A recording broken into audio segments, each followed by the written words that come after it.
Chiquillos, entonces comenzamos clase del día viernes 7 de mayo, ¿cierto? Aquí está, clase del viernes 7 de mayo.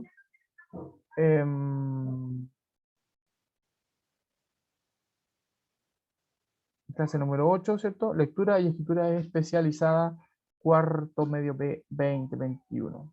¿Ya? Okidoki. Vamos a ello.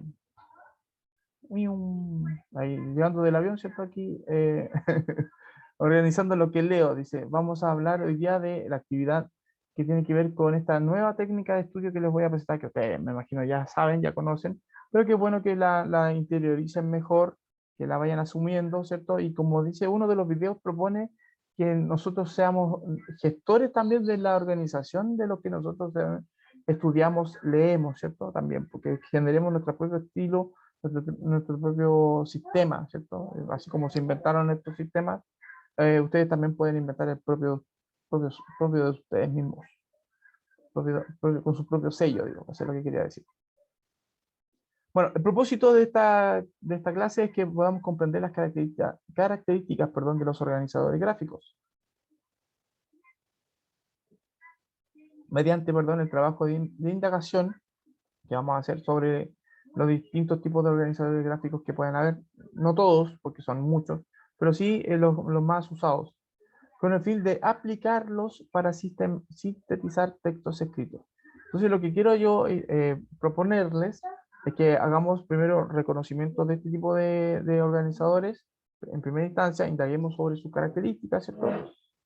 Y luego, a partir del lunes 10, hacer la tarea para que ustedes se den cuenta, y si es posible, ¿cierto? Que hagamos una especie de ejercicio concreto con respecto a cuánto aprendieron utilizando este tipo de técnica después como una especie de corroboración de que efectivamente tienen un propósito de técnica de estudio. ¿Ya? Como dice ahí, yo justo estoy tapando el estudio. ¿Vale? Objetivo 3 de esta pasadita, ¿cierto? Tiene que ver con utilizar diversas estrategias para registrar, procesar información. Y ya decíamos, ¿cierto? Que estas estrategias pueden ser tan diversas como lecturas, tipos de lecturas, como también, obviamente, técnicas de estudio como esta que estoy proponiéndoles hoy día. ¿Ya? Bueno, ahí dice, en coherencia con el tema, los propósitos comunicativos, las convenciones discursivas de los textos. Convenciones discursivas se refiere, ¿cierto?, a las características que tienen estos textos a propósito de cómo se deben hacer para que sean y tengan un sentido lógico, un sentido coherente. Ok. Hacemos un flashback a lo que estábamos viendo en la clase anterior, y en la clase anterior habíamos ejercitado, ¿cierto?, la lectura global y la lectura de barrido. Hicimos los dos tipos de lecturas al mismo tiempo, ¿cierto? Y también hicimos skimming a propósito de buscar información que podría servirnos, y scanning, ¿cierto? Buscar información, localizar información específica con respecto, ¿cierto? A lo que se supone que teníamos que utilizar para poder responder. Estas técnicas eh, son recursos permanentes que ustedes tienen que integrar. No se usa una sobre la otra, se usan al mismo tiempo o se pueden integrar, ¿cierto? En una forma, digamos, una forma como, puede decir, como única, eh, frente a la idea, ¿cierto?, de la lectura que podamos hacer de texto, sobre todo cuando estamos apremiados de tiempo, o que buscamos, ¿cierto?, en un texto lo que sea esencial y no necesariamente leamos el texto completo.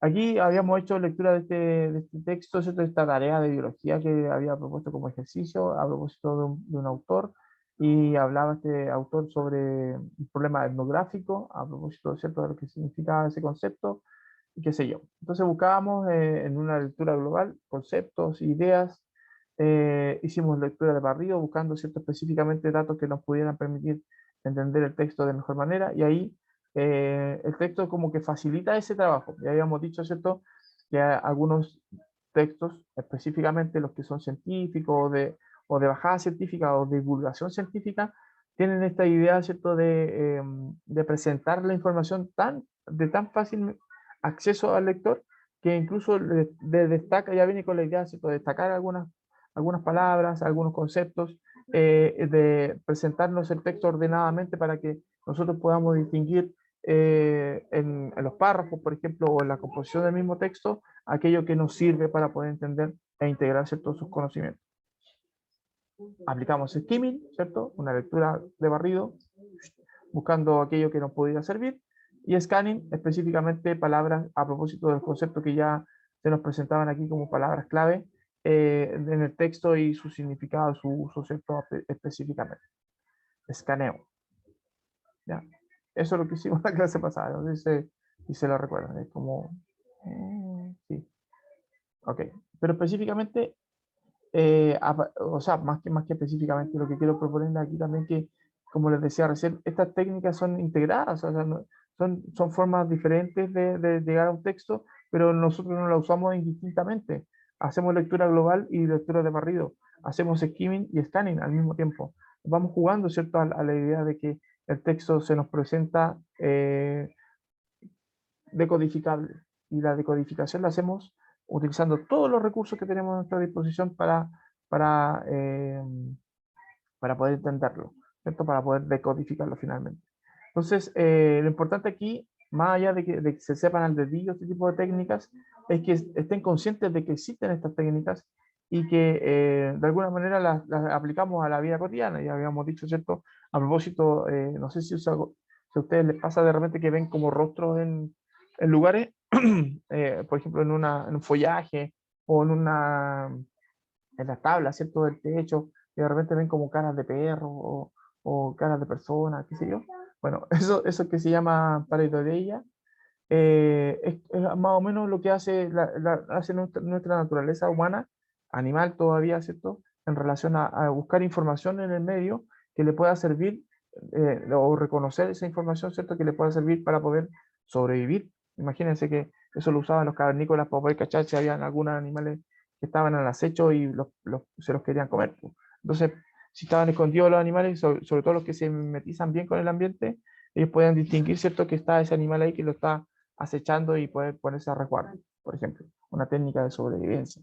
Entonces, esto lo usamos en la naturaleza, pero también lo usamos ahora en el ámbito más doméstico, ¿cierto? De lo que es la humanidad intelectual, mejor dicho.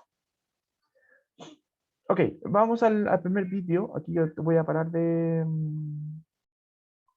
a parar de grabar la clase para que no tengamos problemas con el copyright, ustedes ya saben. Ok, les decía entonces que vimos estos tres videos y los tres videos presentan el mismo problema con distinta solución. Pero básicamente una solución media parecida entre unos y otros. Haciendo compendio, ¿cierto?, de lo que se supone que presenta esta información, estos videos en particular, podemos decir que los organizadores gráficos son esquemas que me permiten acceder de manera fácil y lúdica, ¿cierto?, a una información que se presenta más extensa y más compleja. Por lo tanto, requieren como recurso esencial que nosotros leamos el texto, si lo queremos, si nosotros lo estamos produciendo, ¿cierto? Que adaptemos la información que queremos representar de manera sintética y lúdica, ¿cierto? A un estilo en particular, valiéndose, ¿cierto? De, de diversos tipos de organizadores o que creemos uno propio. Y que juguemos, ¿cierto? Con esas ideas que tienen que ver esencialmente con traspasar al lector, ¿cierto? Los conceptos de manera más amena, más fácil, más asequible. Aquí tenemos el primer ejemplo, ¿cierto? A propósito de estos organizadores de llaves, que tiene que ver con ir abriendo, ¿cierto? Los conceptos que pueden ser más generales, a algunos que son más específicos y a los detalles, específicamente ya como parte final de estos conceptos. Aquí podemos jugar a propósito de eso con, no sé, la idea de, a ver qué puede ser, creo que como una idea que se me da la onda. Por ejemplo, podemos hablar con las funciones de un, a propósito de la organización de una empresa, por ejemplo, aquí podemos hablar de las funciones. ¿Qué hace el gerente, por ejemplo? cómo se divide la gerencia en distintos ámbitos, ¿cierto? De administración, qué hace cada uno de esos ámbitos en particular, ¿cierto? Y el detalle, digamos, de sus funciones, por ejemplo. Puede ser una idea de cómo utilizar esta llave. O sea, frente a qué tipo de texto podríamos usar este esquema. Otro esquema puede ser, por ejemplo, este que les voy a mostrar a continuación, que es más usado, ¿cierto?, a la hora de estudiar. Particularmente esto se usa como algo más personal. De hecho, no sé si han visto esas películas de detectives, de policía, ¿cierto?, que de repente tienen una pizarra de corcho y las pizarras de corcho tienen como lanas de colores que vinculan una cosa con la otra, las fotos de las escenas del crimen, de los posibles sospechosos, de cómo esos sospechosos se vinculan con otras personas, una cosa por... Yo apunto para allá porque aquí tengo una pizarra de corcho, por si acaso, no estoy loco. Perdón.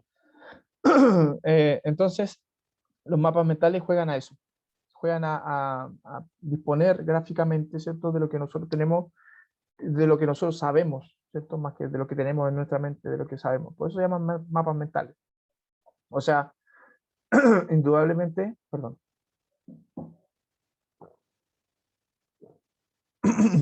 Ahí sí. No, mi garganta está como muy mala. Nosotros disponemos de esta información ya. Entonces, frente a esa disposición de esta información, vamos esquematizándola, ¿ya? Y ahí es súper bueno que, perdón, es súper bueno que utilicen colores, formas, dibujos, que no necesariamente tienen que ser dibujos a lo Da Vinci, pero sí dibujos que a ustedes les permitan entender esos conceptos que ustedes manejan y puedan contrastar esa información también luego con lo que están supuestamente estudiando o presentarla, ¿cierto?, a otra persona y ver si se entiende y ustedes pueden explicarlo, de manera que en el parafraseo también del mapa mental se pongan de manifiesto, ¿cierto?, su aprendizaje. Esa es la idea. Es una técnica de estudio más. Yo creo que la mejor técnica de estudio en esta pasada, para ustedes, por supuesto, como herramienta, es la del mapa mental. Para ustedes. Ahora, cuando tengan que hacer tareas, por ejemplo, o quieran explicar algo, ahí pueden usar, no necesariamente el mapa mental, pero sí pueden usar otro esquema organizador, ¿cierto? Que sea como más específico al tipo de información que quieran presentar. ¿Ya? Así que esto también ponerlo en perspectiva. Importante dato. Perdón. Este es un mapa conceptual, un mapa, perdón, cronológico de El Quijote de la Mancha, del libro, del texto, ¿cierto? De la historia del texto mismo, que ha seguido, ¿cierto?, un esquema cronológico, como le decía, un esquema lineal. Pero si se dan cuenta, jugando con la imagen de los personajes del libro. Y la medida, ¿cierto?, que los personajes avanzan por el camino, a enfrentarse con estos molinos que Quijote veía como gigantes, se van desglosando, ¿cierto?, las características de la obra, así, propiamente tal, de contexto de producción y obviamente también de un poquito de... Uy, mi garganta está súper mala, perdón, chiquillos. Un poquito, una cuchara de miel, mi amor, que me duele mucho la garganta. Oh, no es el coronavirus. No, no quiero morir. Nada. Eh, a propósito de lo que va también sucediendo en el texto mismo, ¿cierto? Entonces, es como en relación a la producción del libro, gracias, amor, pero también en relación al contexto de producción. Es súper complejo este tema porque involucra también un trabajo artístico mayor, si se quiere, por la imagen propiamente tal. Este es como el trabajo de la vida de alguien, porque es precioso, digamos, la presentación en sí. Como aquí está el diseñador, ¿cierto? El diseño de Martín Cristal, a propósito del sentido de la obra de Miguel de Cervantes y Saavedra y entendiendo, ¿cierto?, que hay fuentes citadas, aquí están aquí, las fuentes, ¿cierto? A propósito, ¿cierto?, de algunas claves de la obra, de cómo se puede entender. Entonces, si alguien quiere disponer de la lectura de esta obra en particular, y ve este esquema, no solamente va a entender la obra, sino también va a entender al autor y la comprensión de la obra propiamente tal, si se quiere desde el punto de vista del lector, de este tipo de esquemas, ¿cierto? Va a ser mucho más completa. Esa es la idea. Entonces, aquí se facilita el acceso a una obra en particular que de Perogrullo se presenta difícil porque es una obra que fue escrita en 1600, o sea, hace harto rato atrás. No voy a hacer alarde numérico de lo matemático porque aquí me caigo, pero son más de 400 años. Eso sí, estoy seguro. Ok. Ese esquema también sirve, digamos, si ustedes quieren hacer alguna vez. Es como una mezcla, perdón, esto es una mezcla como de infografía y esquema cronológico, ¿cierto? O mapa lineal cronológico también. Pero no solamente abarcando, como decía, la obra, sino también el contexto. Ahí sí, pues la miel como que me alivió un poquito. Qué raro el dolor. Ok, desde el mismo tema, fíjense que aquí ahí me molesta eso, quedo como chueco. Pero bueno, en el mismo tema, a propósito de Quijote de la Mancha, eh, se puede hacer otro tipo de esquema, de otro tipo de análisis, ¿cierto? O mapa conceptual en este caso, más específicamente.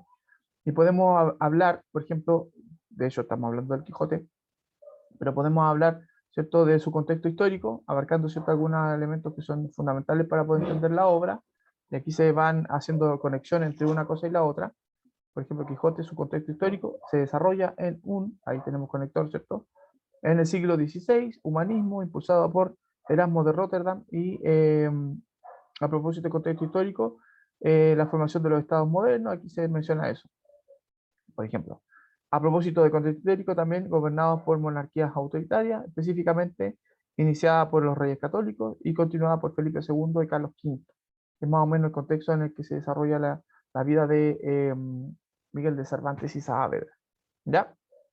Y otras cosas más que no están mencionadas aquí, pues obviamente que también son importantes de entender. A propósito del desarrollo de la psiquiatría como ciencia. Iba a decir justamente a propósito de psiquiatría, no que esté loco ni mucho menos, ni que sea quijotesco, pero iba a mencionar, ¿cierto?, que el profe Geria hace justamente este ejercicio, po, de presentarles la información de manera gráfica. No sé si han visto sus dibujos, de él, como tiende a usar este tipo de esquemas con dibujos, ¿cierto? Porque y se hace mucho más ameno, ¿cierto? Mucho más didáctico, mucho más asequible los conceptos y ideas, ¿cierto?, que quiera presentar. Es un punto aparte a propósito de lo que estaba mencionando aquí. Fíjense también que se hace presentación de los personajes principales, ¿cierto? Ahí se describen, ¿cierto?, los personajes principales. Pues ahí el dedo se fue por otro lado. Y la estructura, ¿cierto? También, a propósito de cómo se estructuran eso, de los personajes en el texto propiamente tal. De hecho, aquí en la estructura se está sintetizando una obra que tiene 2 tomos y cada tomo tiene como 700 páginas. O sea, en eso se basó, ¿cierto? El autor. Entonces, la persona que hizo este esquema, evidentemente que leyó la obra completa y pudo hacer un análisis no solo del contenido de la obra, sino también de su, como dice aquí, contexto histórico. Un mapa bien completito. Ok, vuelvo a señalarles que a partir del lunes 10 deberíamos tener cierto acceso a una tarea que tengo que diseñarla, por eso yo digo del lunes y no de hoy día, ¿cierto? Porque tengo que ver la forma de diseñar la tarea de modo que para ustedes sea fácil de responder y que para mí también sea fácil de revisar. Entonces, como es la elaboración de un esquema o de varios esquemas, o de un esquema por tipo. Mi idea inicial, voy a ver cómo lo concreto eso, es presentarles 3 textos diferentes, o sí, 3 textos diferentes, y que ustedes puedan aplicar un esquema para cada uno de los textos, y que se den cuenta, por ejemplo, que para un texto 1, por ejemplo, la historia del dedito. Este dedito compró un huevito, qué sé yo, ya, tú que les ponga ese texto. Entonces ustedes tienen que hacer un esquema frente a eso. ¿Qué esquema utilizarían? El mapa conceptual, un orden cronológico, y parece que el orden cronológico funciona mejor, porque estamos hablando de situación inicial, después secundaria, el desarrollo de una secuencia, ¿cierto? Entonces, parece que el esquema cronológico o lineal, ¿cierto? Funcionaría bien ahí en ese caso, por ejemplo. Entonces, ese tipo de razonamiento quiero que ustedes hagan y que puedan aplicar, ¿cierto? Lo que hemos visto sucintamente en esta tareita que les voy a presentar el lunes. ¿Ya? Y con toda la instrucción y toda la claridad para explicarles bien. ¿Vale? Creo que el lunes los veo indirectamente, no los veo indirectamente. El martes los veo indirectamente en biología. Ahí en biología yo les voy a avisar, como ustedes están conmigo, ¿cierto? Y que la profe igual, en biología les voy a avisar que la tarea está lista para que la puedan ver. Seguramente les va a llegar una notificación antes que yo les diga el martes, ¿vale? Para ir redondeando, chiquillos, aprendimos hoy día, lo que aprendimos hoy día en el epílogo, aprendimos que es importante entender que los conceptos los conceptos, las ideas, los contenidos de los textos, ¿cierto? Específicamente de lo que nosotros leemos, puede ser dispuesto de manera gráfica eh, fácilmente para que nosotros podamos entenderla con mucha más facilidad de lo que se presenta originalmente, ¿cierto? En el texto. Una forma de esto también para nosotros nos sirve como técnica de estudio. Entonces, la idea es demostrar también a nosotros mismos primero que manejamos lo que se supone que contiene el texto, del que nosotros estamos siendo un organizador gráfico, ¿ya? También nos sirve, obviamente, para poder estudiar, como ya lo menciono, y también nos sirve para poder mostrar esa información, que nosotros difundir esa información a propósito a un lector de manera más didáctica, más lúdica, de manera más amena, por supuesto, y más simple, que es la idea fundamental de este tipo de textos. ¿Ya? ¿Cómo los integramos estos aprendizajes en nuestras vidas cotidianas? Y si son relevantes estos aprendizajes, bueno, los integramos porque los vamos a considerar, primero que todo, como una técnica de estudio. Entonces, fundamentalmente estos textos nos sirven para poder hacer eso, para estudiar, para poder eh, demostrar que dominamos, ¿cierto?, lo que nosotros estamos leyendo. Es fundamental eso. ¿Son relevantes estos aprendizajes para la vida cotidiana? Por supuesto que sí, o sea, porque de alguna manera no solamente nos permiten a nosotros acceder a este tipo de herramientas y disponerlas, ¿cierto? Y usarlas apropiadamente para nuestros propósitos, a múltiples propósitos que podamos tener, principalmente el de estudio, porque a ustedes les queda todavía cancha por estudiar. También nos permite entender este tipo de organizaciones gráficos a propósito de lo que nosotros podamos recibir como lectores. Entonces es relevante. Manejemos el uso, ¿cierto?, de estas herramientas en particular. Ahí les di el dato, o sea, a propósito de lo que les puse en el chat, de una página, de haber más aplicaciones que esas que les permiten a ustedes construir sus propios mapas conceptuales. Ojo con a un recordatorio de lenguaje, ¿cierto? Común. Está la lectura del libro, que es el día 7, Aura, perdón, de Carlos Fuentes, que es el 7 de junio, si no me equivoco. Sí, 7 de junio. ¿Ya?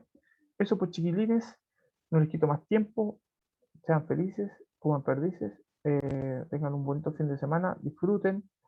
Eh, Cualquier duda, ustedes ya saben, ahí estoy 24/7, perdón, 27/4, 24/7 iba a atender sus dudas, sus consultas. Cuídense mucho, que estén muy bien. Chau, chau. Adiós.